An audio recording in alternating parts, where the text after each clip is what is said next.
மாற்றுகிறார்கள்.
சொன்னா அவர் திருத்த வேணாமா அப்படின்னு அப்போ ரைட் இப்போ அவருக்கு தானே அப்புறம் ஒருத்தர் வந்து 4 பொண்ணுங்க எல்லாரும் கல்யாணம் பண்ணி கொடுக்குறாங்க. அப்போ ஒரு நாள் ஒரு மாப்பிள்ளை வந்து மாப்பிள்ளாட்ட கேட்குறாரு, 4 பேர் கல்யாணம் பண்ணி எல்லாம் சந்தோஷம் தான், அதாவது ஒரே ஒரு பாயிண்ட் அப்படி என்னன்னா, இல்லை அவங்களை கொஞ்சம் புத்திசாலியாக வளர்த்துருக்கலாம் அப்படிங்கிறாங்க.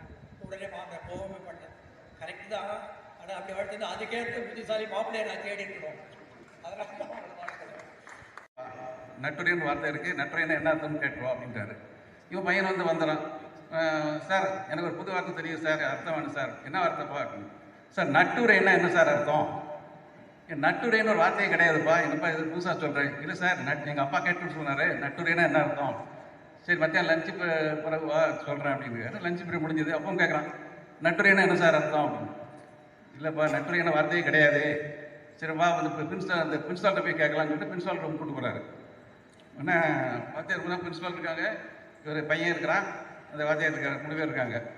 உடனே வந்து பிரின்ஸ்பால் சொல்கிறாரு, காலையிலேருந்து மத்தியானம் வரைக்கும் நட்டுரைனா என்ன அர்த்தம், நட்டுரைனா என்ன அர்த்தம் சொல்லிட்டே கேட்டே இருக்கான், எனக்கு ஒன்றும் புரியல, இது நீங்களாவது ஏதாவது விளக்கம் சொல்லுங்கள் அப்படின்னு சொல்கிறான். உடனே திருப்பி பிரின்ஸ்பால்ட்டையும் சொல்ல, நட்டுரைனா என்ன அர்த்தம் சொல்ல மாட்டேங்கார் சார் அப்படின்னு சொன்னோன்னே பக்கத்தில் போர்டு இருக்குது, போர்டில் வந்து நீங்கள் எழுதுப்பா, நட்டுரை எழுதுப்பா அப்படிங்கிறாரு. அவன் எழுதுறான், NATURE அப்படிங்கிறாரு.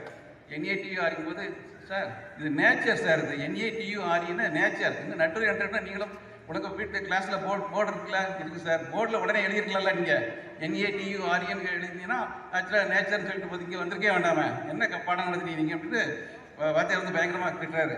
திட்டிட்டு இந்த மாதிரிலாம் பாடம் நடத்திங்கன்னா உங்களை நான் சஸ்பெண்ட் பண்ண போகிறேன்னு சொல்லிட்டு நீ ஸ்கூலுக்கே வர வேண்டாம், நீங்கள் சஸ்பெண்ட் சொல்லி